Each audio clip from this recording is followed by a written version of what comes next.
Om Sahana Bhavatu Sahanau Bhunaktu Sahaviryam Karavavahai Tejasvinavadhitamastu ma Vidvishavahai. Om Shanti Shanti Shanti. Lord Krishna said, Aharastapi sarvasya trividho bhavati priyaha yajñas tapas tasadanam. The food, the yajna, tapaha, the austerities, dhanam, the charity, these are dear to the people depending upon the categories. Meaning that people with different dispositions like or they perform the yajna, etc. in their own way. As I said, this description is given for us to try to understand our own tendencies and identify where we find rajas and tamas and deliberately cultivate the sattva. Yesterday we discussed the three kinds of foods, meaning that the foods that are naturally liked by people with different dispositions. How people with sattvic disposition like some kind of food which is basically calming to the mind. How people with the disposition of rajas like the food that stimulates the mind, and people with predominance of tamas eat food which makes the mind dull. This was told so that if you have value for a mind which is calm, then we avoid the food which are categorized as rajas and tamas. Now continuing with the verse 11 rather, Lord Krishna talks about the three kinds of yajna. Yajna, as we said, in the Vedic times, every family was supposed to perform the sacrificial fire ritual. Basically, it was a ritual for worshipping gods, because worshipping gods must be a daily act, a duty that is performed. It is performed, but it is prescribed to perform as a duty. Worshipping gods, as we have said a number of times, because we are indebted to the gods. Indebted to Ishvara, what we call gods are nothing but the different expressions of the same Ishvara. Ishvara alone as sun illumines the world, as earth supports everybody, as air sustains the life of everyone, as water again sustains the life. These are all the manifestations of Ishvara. They are all looked upon as devatas by us. And worshipping Ishvara is worshipping this devata, meaning that when you worship different devatas, in fact you are worshipping Ishvara. Therefore, a daily worship of devatas was prescribed. Here, therefore, we find a description of yajna. Those days, in the Vedic times, the way of worshipping devatas was with the help of fire. You kindle the fire on an altar, invoke the devatas, and make offerings to them with recital of mantras. This was the process.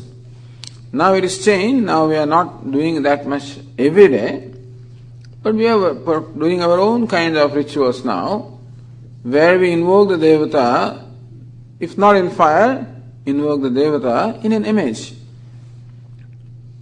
And there again we make different kinds of offerings to the devata. And therefore the spirit is the same. The form of worshipping devatas has changed since then, but the spirit that every day there must be a worship in our life is the same.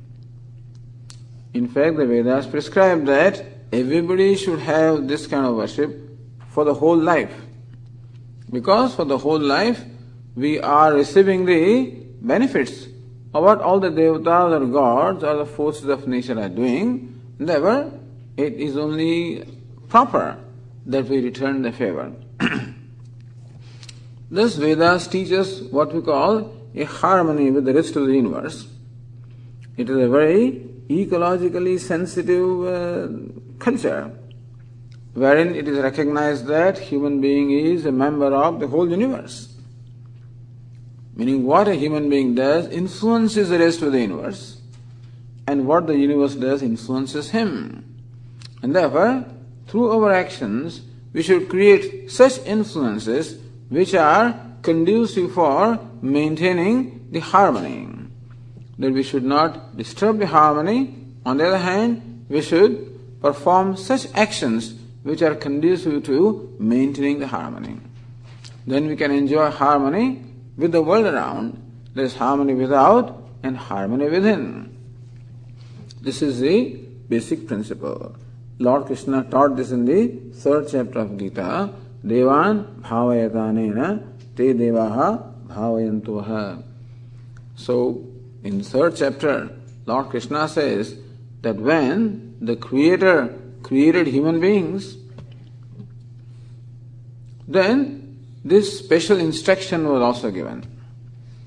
Along with the human beings was created yajna, the spirit of self-offering. And the Creator told human beings that, O human beings, may you entertain the spirit of self-offering, which will bring you the material prosperity as well as the spiritual prosperity. Thus Vedas teach us a life of duty, which is the life of offering myself in recognition of the fact that I am the recipient of I'm the beneficiary of what the rest of the universe does, and therefore I should also return the favor. And that is why every day these rituals are prescribed. Now, how are these rituals performed? A yajna or a sacrifice, fire sacrifice, for example, how is it performed by people with different dispositions? What kind of attitude they have? The disposition of our mind will determine our attitude. So first, in the verse number 11, we are told how a sattvic person performs the yajna. Sattvic person performs is the ritual of, worship ritual. Aphala kankshibhir yajnah vididrushto ya ijyate yashtavyameveti manaha samadhaya sa sattvikah.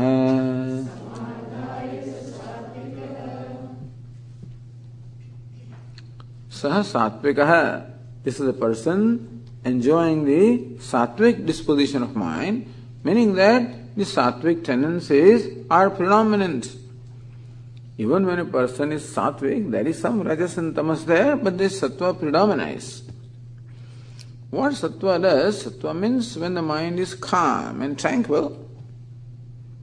Mind enjoys a calmness, tranquility, purity, clarity. What that does is, it creates an internal satisfaction. It creates a satisfaction or contentment with my own self. There is a sense of self-sufficiency. And when I find myself happy with myself, then my craving for securing happiness from other sources is much less. And therefore, a person with this disposition is more likely to share with others, offer himself to others, because he feels happy within himself. This spirit of self-offering comes when a person feels happy or rich within one's own self. We'll see that during the discussion of the dhanam or charity, but basically, when you feel good about yourself, then you are a generous person. then you always reach out. Then you are not so much a grabber, but you are a giver. You are not a consumer, but you are a contributor. Therefore, a person enjoying sattvic disposition is a contributor. And usually whatever that person does is done in a spirit of contribution, out of pleasure. Therefore, yastavyam eva iti manas samadhaya. This person has a conviction in his mind, yastavyam, that I should perform this yaga, I should perform this ritual. Whether ritual is a fire ritual or ritual is of any worship. What is described here with reference to yajna or fire ritual is applicable to any form of worship that we perform. And of course, for worship, a certain ritual or a certain form is given to us. In worship there is a form and there is a spirit.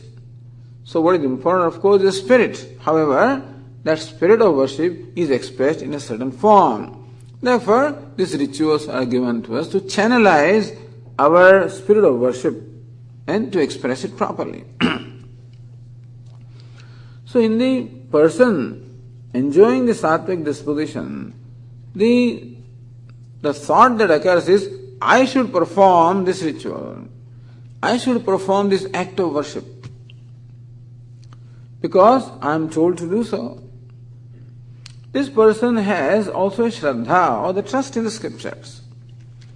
That what the scriptures, such as Vedas, tell me is meant for my own well-being. It is just a disposition. It's not that you can force yourself to believe that.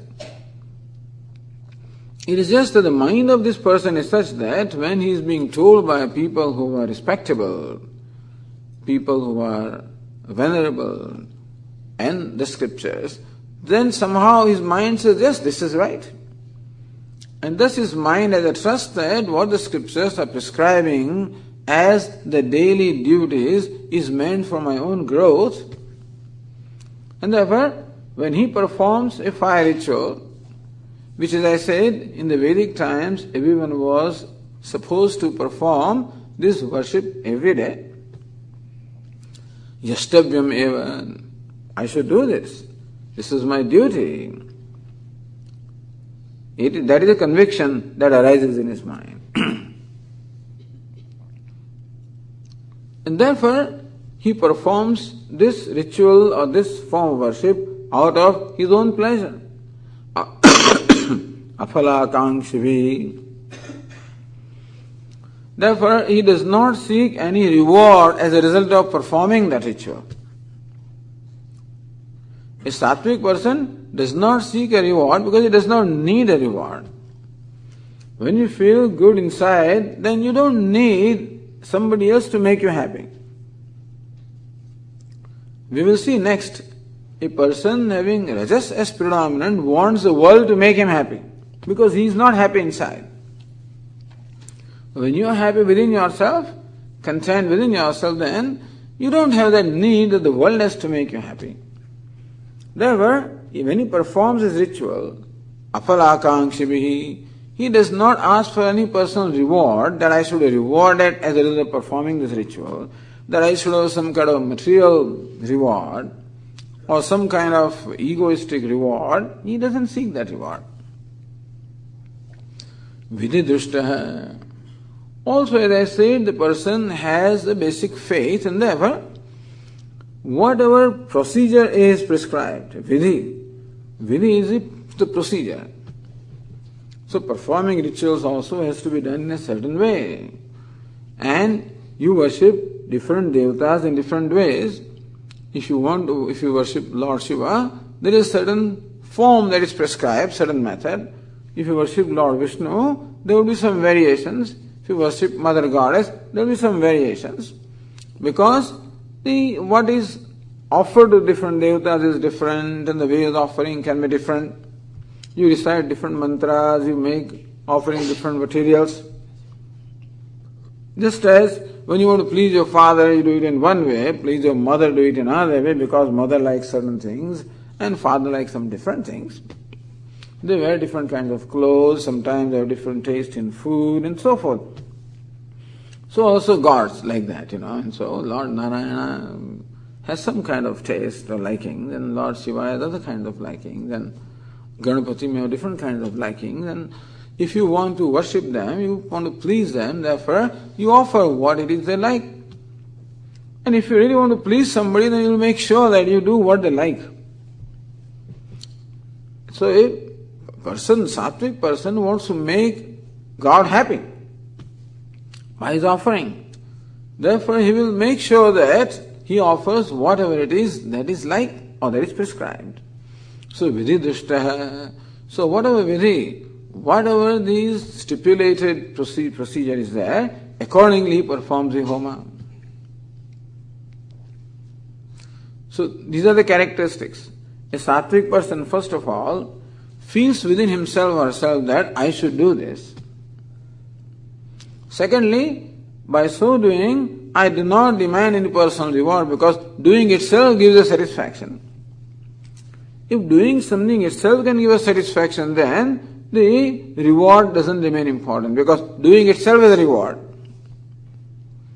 And he is happy to do it, therefore he follows whatever stipulated or prescribed procedure, he enjoys that. So sattvic person enjoys what he or she does. And therefore, very carefully and meticulously the person will do what all needs to be done. Doesn't feel that I am in some way forced to do it, but then meticulously the person does because enjoys doing that. So you see some people enjoying what they do. You go to their homes or whatever it is at the place, you can see everything very neat and clean. I mean, this is how they like things and they enjoy it. So this is the sattvic person. Saha sattvikaha.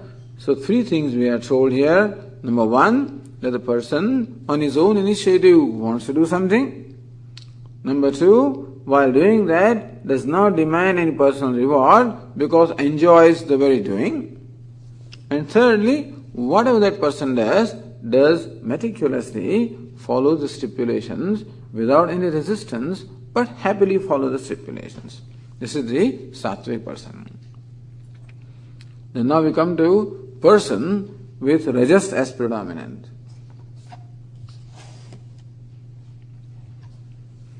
Abhisandhaya tu phalam dambhāsamapi caivayate ijjate bharata shrestha tam yajñam vidhi rājasam. So a sattvic person, even if he expects something, suppose through performance of any action, he always prays for his antahkarana shuddhi, or purity of mind. He prays for his spiritual growth. He prays, good Lord, please give me devotion, please give me shraddha, bhakti, purity of mind. That's what that person asks for, in case he asks for something.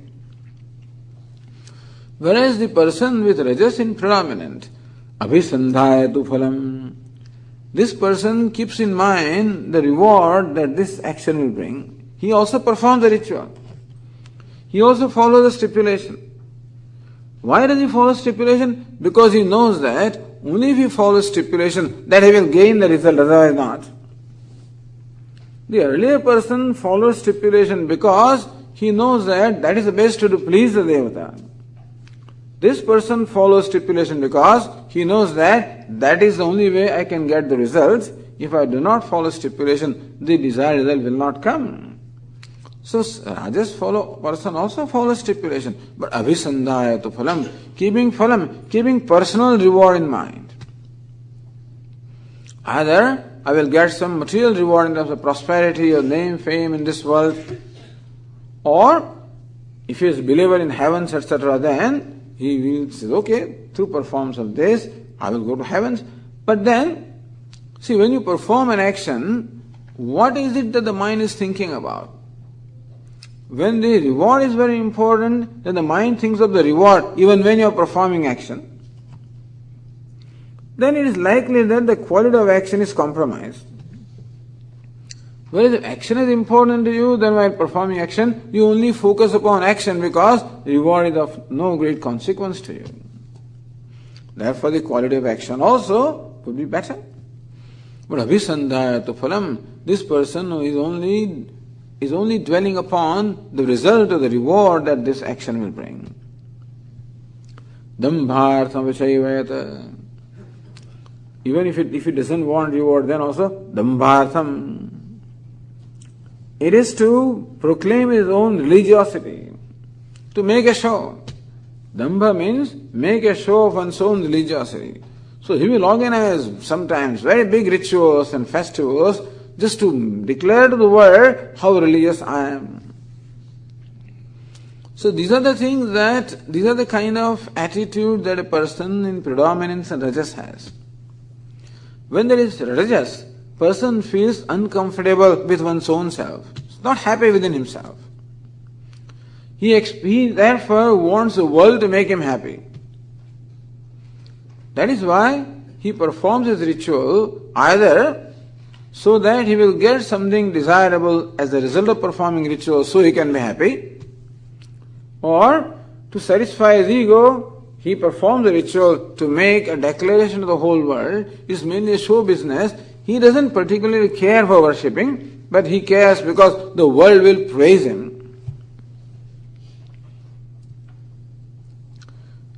So these are the two things that are being told here about when a person with rajas as predominant, when that person performs rituals and festivals and things like that, then either he wants a personal reward and or both. He wants a personal reward and declare to the world his religiosity, announce to the world, one and or the other. Ijjate bharata shrestha tam yajnam vidyarajasam. Here Arjuna understand that this is yajna that is performed as a result of the rajoguna.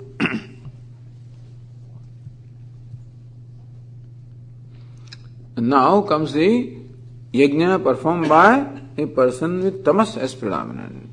That person with tamas has no initiative. He is not evolved enough even to desire things sometimes. And so he is very dull. He doesn't even care to go to heavens and things. He doesn't want it. You have to push the person and create fear in the person to make the person do something. A person with rajas will do something when you tempt him with a reward. A person with sattva will do something because he enjoys doing it. Person with rajas will do something when you show him the reward. Person with tamas will do something when you only create fear. This is how three kinds of people are there. And therefore the management employs all these kinds of methods, to make people do things. It's a matter of understanding the disposition of the other person and applying an appropriate method. But we know that in the world also a lot of incentives are given. In the olden days, the incentive business started. That if you, beyond 100, for every piece that you produce, you get $1 more, and then for beyond 125, you get $2 more, and then make the person do. So rajas, he'll do more and more because he'll get more and more. So person with rajas will not do something unless there is something to gain from that. He will say, what is there in it for me? That's the first question.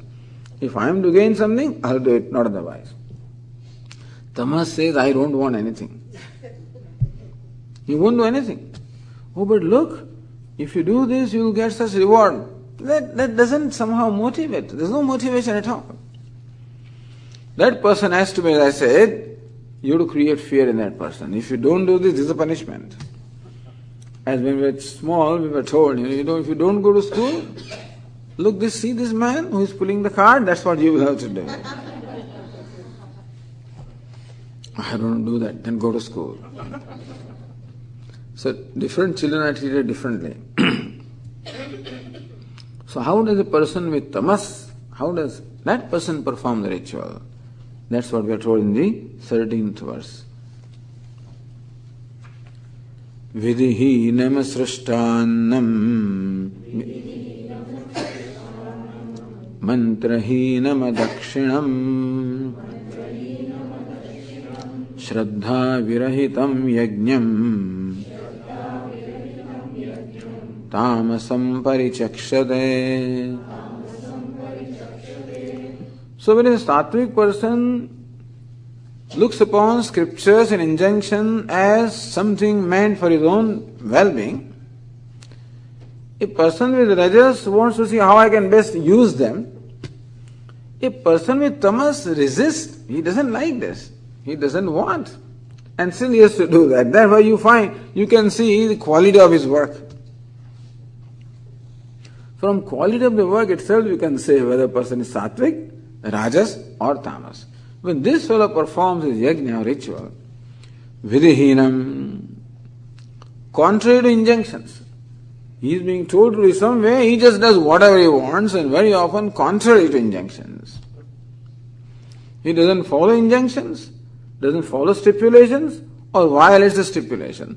Because his nature is like that. His nature is violent. He resists any kind of instruction, he resists any kind of discipline, he resists and therefore, if he's made to do this, he'll do it without, not follow any stipulations or contrary to stipulations. Asrishtānnam. When you perform this yajna, then you must feed people, you must distribute food, you must feed the Brahmins and other people. He doesn't do that. Asrishtānnam. Mantrahinam. When you recite the mantras, you must recite them with proper intonations, because then alone it is said that the Vedic mantras should be recited with proper intonations. Then alone they will be effective. In fact, a story is being told as to how you recite a mantra with wrong intonation, it can bring about a wrong result. There was this Tvashta, and he wanted a son. Because Indra was his enemy, he wanted a son who will kill Indra. Therefore he performed a yaga. There, Indra Shatruhu. Indra Shatru means what? The Shatru or any of the Indra. Vivardhatam. Indra Shatru Vivardhatam. May the enemy of Indra prosper. This is how the offerings were made. The idea is that as a result of performing that ceremony, they expected the birth of a son who will be destroyer of Indra. Such things also were done, by the way, and so we find this kind of yajna is also possible and being performed. But unfortunately, Indra Shatru, now in Sanskrit, this word Indra Shatru is a samasa and it can be resolved in two ways. Either Shashti Tat Purusha, Indrasya Shatruhu, the one who is the destroyer of Indra, or Indraha Shatru Yasya Saha, Indra is a destroyer of him. Both ways, depending on where the emphasis is. And so if emphasis on the Shatru, then it becomes the destroyer of Indra. If emphasis on the first word, then Indra becomes destroyer of that fellow. And this mantra was recited while making up, but it was recited wrongly. As a result, that ceremony gave birth to a son who was destroyed by Indra rather than he is destroying Indra. This is a story being told to show how proper intonations are so important. Anyway, I don't want to create fear in anybody, but all I'm saying is that the important thing is this person with tamas, he doesn't care. It's one thing that you do not know certain thing, and therefore inadvertently perhaps you recite things wrongly. This fellow doesn't care to recite it correctly, he doesn't care to even learn it properly. So mantrahinam, mantras either are not there, if they are there, they are recited without proper intonations. Dakshinam, dakshina, the gift must be given to the priest for what all they have done. Doesn't bother to give dakshina. Many Indian people also used to do that here. I don't know if still that practice prevails or not. But this fellow will invite a priest 3 hours. The priest will drive for 3 hours, for some Satyanarayana puja. somewhere in Long Island this person lives and he invites priests from some New Jersey. That sort priest drives 3 hours and for 3 hours again the ceremony is lasted. And then he gives $11, dakshina. So they are so miserly that this cannot part with anything. There is no appreciation, no value for what other person is doing. I mean, you will reward somebody appropriately if you have value for what that person does. He thinks all these Brahmins, they're all useless for me. They don't do anything, they don't know anything, they don't deserve anything. He thinks that nobody deserves anything. Adakshinam. Therefore, he does not even give them gift or does not give them proper gift. He doesn't feed them, doesn't give them. That's what you should do. When you call a Brahmana at your home to perform rituals, then you should feed him properly and you should please him with gifts. He doesn't do anything. He doesn't have respect for the person. And as I say, he doesn't think that is to be done. Shraddha virahitam yajnam. Because there is no Shraddha. He has no faith in all this stuff. What is all this ritual? That's why Hindu religion is all nothing but rituals. There's resistance. Moment you take some trouble, resistance. He likes to do things in his own way. He just wants to. And you have to see this actually in India also. In South India, when you go, of course, you find priests who do things very well. In North India, that is not always the case. In the temples, the priests are not properly trained. They don't finish it off. Because there's a whole line of the customers. And he has to deal with one by one. Nobody knows what he is reciting. Whether he knows or not also is the question. And probably when we go, when our people go, those who are trained here, or those who know how things are done, and those who themselves are reciting things, when they go and listen to those Brahmanas, so Swami, what are they doing? They used to tell us stories, how Brahmins sometimes finish the wedding ceremony, they recite some poetry or something, because nobody understands anything. Because the people in the village, they don't know what this Brahmin, they think that whatever Brahmins are doing is all right. But so Brahmin also like that sometimes, Shraddha, because all they want, this is just a profession. And so they are just using it as merely just getting their livelihood, and they don't think that they necessarily have to maintain the quality of rituals. But anyway, people with tamoguna, because they don't have Shraddha. If you feel that the rituals have any significance, then alone you follow them. If you don't feel that, you won't follow.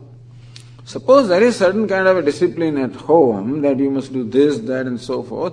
If you feel that discipline has a meaning in your life, you will follow. If you think this is merely meant to control you, you will resist. So these people look upon all kind of injunctions as they just resist them. They have a Shraddha virahitam. There is no Shraddha.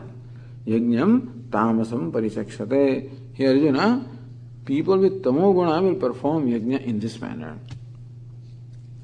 So this is the 3 ways in which a yajna is being performed by people having dispersion of sattva, rajas and tamas. This is, as I said, Swamiji, now I know. When I saw that Brahmin doing it this way, I saw this. It's not meant for judging other people, but it is meant to look at our own tendencies and see what we find in ourselves. And where we find that our tendencies need to be corrected, we do that and deliberately cultivate the sattvic tendencies. That's the 3-fold yajna. Yajna, tapaha, tathadanam. Now Lord Krishna describes the tapas or the austerities. Sattvic, Rajas and Tamas. However, before describing the attitude that these 3 people have towards austerity, first of all, Lord Krishna describes austerity at 3 levels. What is austerity? Austerity performed at the level of body, austerity performed at the level of speech, austerity performed at the level of mind. So we have these 3 aspects of personality, the body, the speech and the mind. Therefore, first of all, Lord Krishna describes What is the austerity? Bodily austerities, austerity of the speech, and austerity of mind. So, from the verse 14, Devadvija Guru Prajna Pujanam Shauchamarjavam Brahmacharyam Ahimsa Cha Shariram Tapa Uchyate.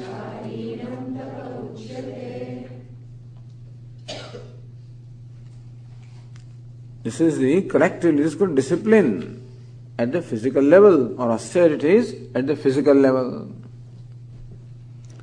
First is pujanam, worshipping. Deva, worshipping gods. Dvija, worshipping the brahmanas. Guru, teachers or venerable persons. Prajna, and the wise people or the learned people. See, in the Vedic or the Indian culture, this is a value. Reverence is a value. We revere people who enjoy a status which is higher than our status. We revere people who are older than us, because age also, so that is called Vayovruddha. A person is venerable just because he is older than me. That's all. That's the only qualification. And therefore, I show respect to all my elders, my uncles, parents, grandparents, whatever, just because they're old. No other qualification is required, older than me. Second is tapo vruddha. When a person is better than me in austerities, the life, lives a pious life, lives a life of austerity and penance, that person also becomes venerable, whether he is older than me or not. Because he is venerable because there is tapas, austerities, penance, piety. Then also jnana vruddha, a person who is wiser, more knowledgeable than me, more learned than me. Thus, in the Vedic tradition, it is customary to respect or show reverence to the people who are older, who are learned, who are pious, and who are high born, meaning that born in a higher class of family. That's what Dvija means here. So Deva, Dvija, Guru, Prajna, Pujanam, worshipping, showing respect. Worshipping means showing respect.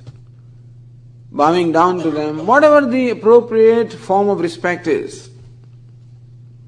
It may be the respect, maybe in terms of just greeting somebody with respect, folding your hands.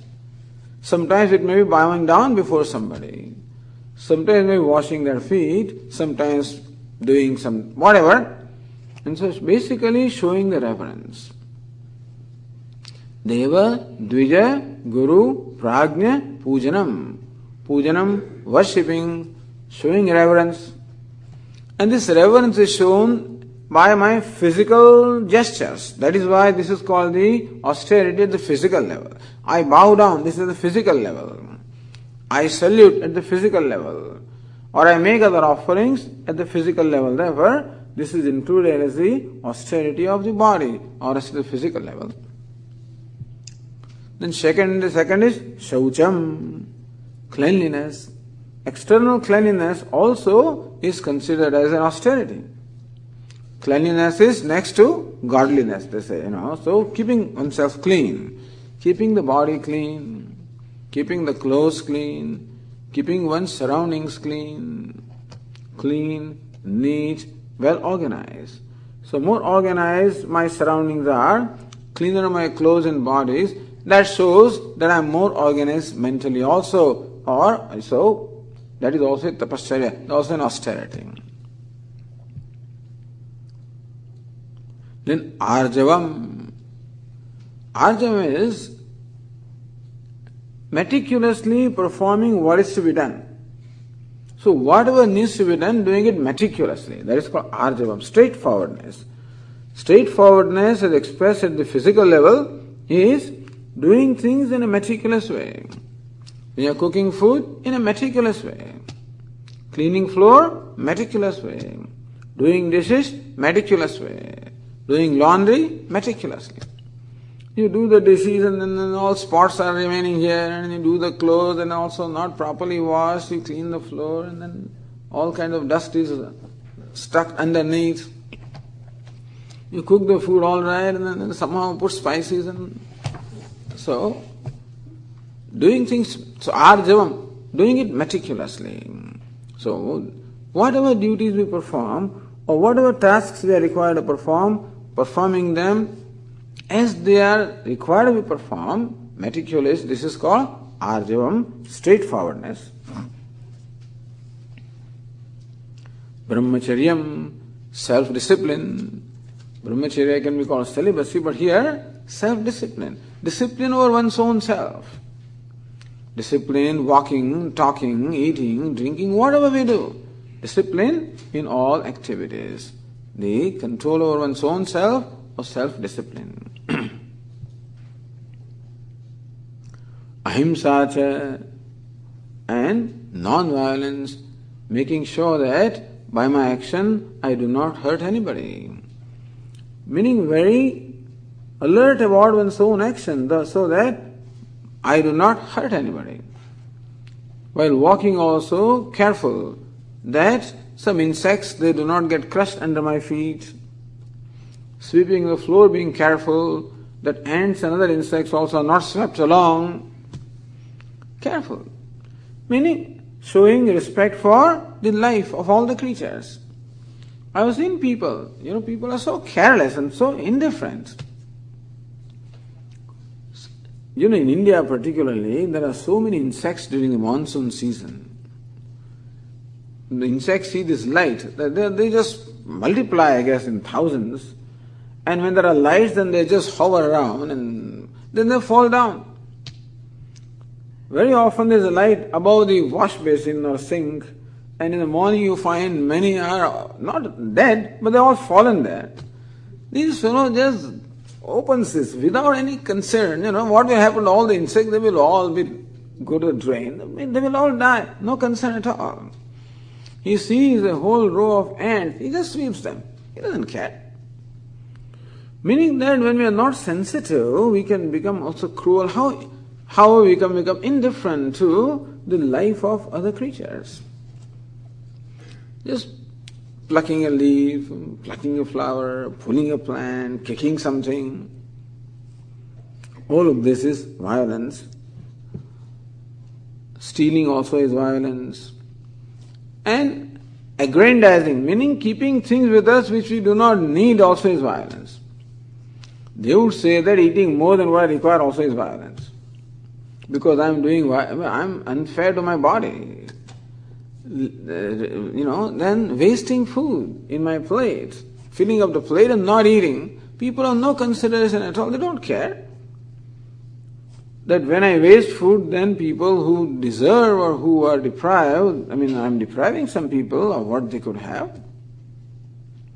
When I keep on accumulating things in my wardrobe, how many pairs of clothes and how many pairs of shoes, when you go to people's home, you find how many sneakers, 15 kinds of sneakers are there. So many kinds of shoes, so many kinds of stands, so many things. I guess it must be required. Swami, this I require while walking, this I require while running, this I require while climbing, trekking, I don't know why. Very technical, I guess, but then so much. So parigraha. Parigraha means all hoarding. Stocking things that I do not require. People just fill up their pantries, and because it is a sale, so you go to the store and buy things. Swami, someday it will be useful, Then we throw them away. Or if there's a garage sale, ultimately you just dispose it off. That's okay. All I'm saying, all of this is part of ahimsa. Non-violence is has many dimensions. And the wasting also is using the resources of nature more than necessary. Non-violence automatically involves minimum consumption at the personal level. Consumption of food, consumption of clothes, whatever I consume, minimize one's own consumption, so that I take the minimum from the store of nature and let the remaining available to those who need. As I said, like the birds and other creatures, they take from nature what they need and leave the rest for others. So that spirit should be there in our life also. So ahimsa, non-violence at physical level, will mean all of this. Of course, yesterday we discussed about meat and stuff like that. So that, of course, is part of non-violence. Brahmacharyam, ahimsa cha, shariram tapauchyate. This is called the austerity at the physical level. What is it? First, showing the reverence to the venerable people. Guru. Guru is, so many gurus are there, by the way. Mother also is the guru, that first guru. Mother is the first teacher, father is second teacher, the teacher is the third teacher. Some older brother also is looked upon as teacher. Even father-in-law also is looked upon as teacher. Janita, Chopaneta, cha, one who gives me the mantra is the teacher. Yascha Vidyam, one who teaches me also is teacher. So one who initiates the teacher, one who gives knowledge also is teacher. My father also is teacher.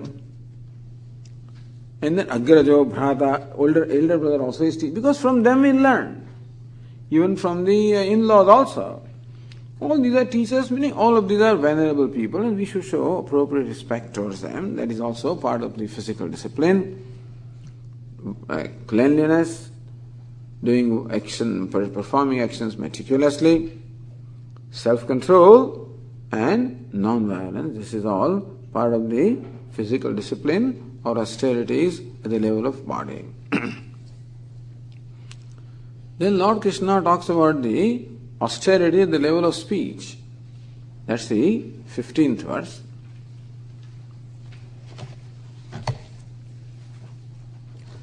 Anudvegakaram vakyam satyam priyahitam chayata swadhyayabhyasanam chaiva Vāngmayam tapa uchyate. This is the austerity, the level of speech. Very beautiful verse. And it's a good idea if you want to start with austerity in our life. It's a good idea to start with the speech. Speech is that with which we communicate. Speech can create good understanding, or it can create misunderstanding, it can create friendship, it can create enmity also. This is, in Mahabharata, it's well known, how words can cause such havoc. When Yudhishthira, the eldest of the Pandavas, was performing the Rajasu Yajna, at that time, this architect, his name was Mayadana, he was architect of the gods or architect of demons. He created a wonderful palace, most modern palace, and many other facilities were all created. And kings were invited from all over the world to participate in that big ceremony. Yudhishthira is the eldest of the Pandava. Of course, Duryodhana, the Kauravas, they were also invited. So Duryodhana comes into this big palace in which there are pools of water, there are very shining floors. So this architect had made the floors so beautiful, so shining, that at the first sight it may look like this is water. And the pools of water were made so beautiful that at first sight it will look like this is a stone. So water looked like a firmament, and what was firm looked like water. As Duryodhana enters this sabha, enters this court, he is confused. He confuses the solid floor for water and wants to avoid that. And he what was water, he thought was solid floor, so he tried to walk over that and he fell into water. People were watching this. And Draupadi, the wife of Pandavas, she laughed. I think Pandavas also may have laughed, but she laughed. Not only did she laugh but in humiliation, she said these words. Now it is very clear whose son you are. Because Duryodhana's father was blind, Dhritarashtra. Meaning you can't see. And so he was taunted. They say that this was the seed of the war of Mahabharata because he was so hurt. He was insulted in front of everybody, he was so hurt that he resolved in his mind to take the revenge. That's the reason why when the Pandavas lost in the game of dice, finally Draupadi also was put as a bet, and that is why Duryodhana made sure to humiliate Draupadi before everybody, because her words humiliated him, and therefore he wanted to do something to humiliate her. I mean, this is how, not that you should do this. All I am saying is how words are so important. We should be very careful with what we say. And here Lord Krishna tells us what we should look for. First rule, Lord Krishna says, Anudvegakaram vakyam, a word or a statement that does not cause pain, which does not hurt the feeling of others. This is called the austerity of speech, when my words do not hurt the feelings of others. Thank you, Swamiji. I will not hurt feeling, I will please everybody. So Satyam. What you say must be truthful. It's a big thing, quite a demanding thing. But Lord Krishna says, ideally, what is called the austerity of speech? When your words do not hurt anybody, do not perturb anybody. Secondly, your words are truthful. Truthful as you know them to be. Meaning that first of all you should know what the truth is, then alone you should utter. You must have verified the veracity of what you are saying. And you must utter the truth in such a manner that the listener gets the same meaning which you know. Meaning that sometimes people speak truth also so cleverly that outwardly a person has spoken truth, but it is so spoken that the fellow will misunderstand and will get a wrong meaning. So truth not only in words but in the intention also. That's how we must speak in such a manner that what I know as truth is what is conveyed to another person. Satyam.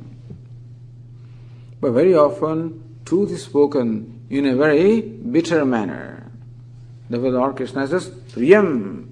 You should speak truth, but at the same time speak in a pleasant manner. Priyam. What is pleasant? Pleasant to hear. When you are saying it, the person who hears likes to hear that is called Priyam. Hitam. Hitam is beneficial. That as a result of your saying that, it will create benefit to the listener. So these are the four things that Lord Krishna says we should look out or watch out or make sure that our speech has. That our words are truthful. Number two, they are spoken in pleasant manner. Number three, we speak some truth only if it is necessary, not otherwise. Hitam, only if it is beneficial. You should say something only if it is beneficial, if it serves a purpose. Otherwise don't say. As Shankaracharya says, Natu vrutha vakyam samucharyatam. We will not utter a single sentence which is unnecessary. They say that speaking involves a lot of energy, and then you are wasting your energy to say things which are not necessary. Anudvegaram vakyam satyam priyahitam chayat. Swamiji, if I follow all these rules, I say what is only necessary and don't say if it's not necessary, then most of the things I don't have to say.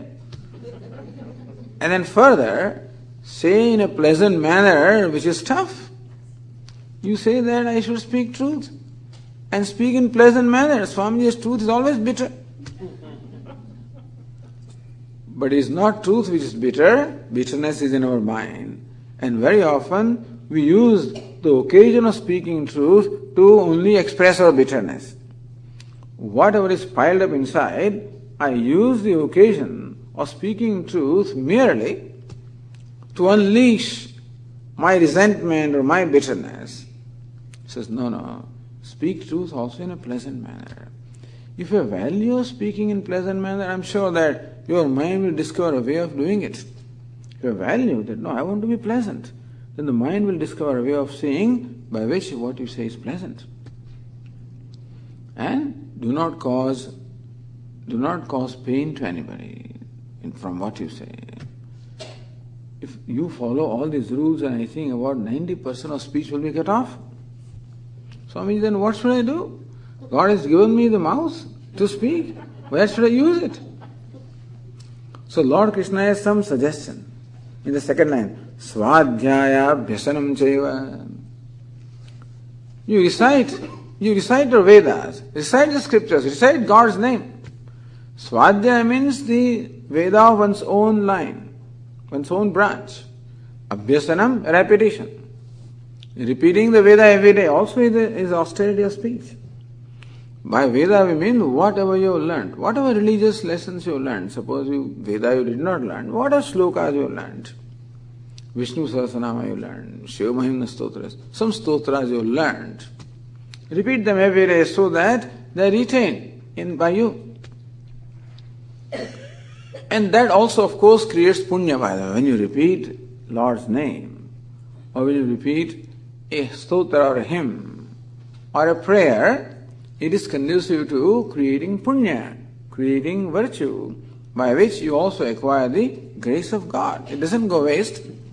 Swadhyaya Bhyasanam Chaiva Vangmayam Tapa Uchyate. Lord Krishna says that this is the austerity at the level of speech.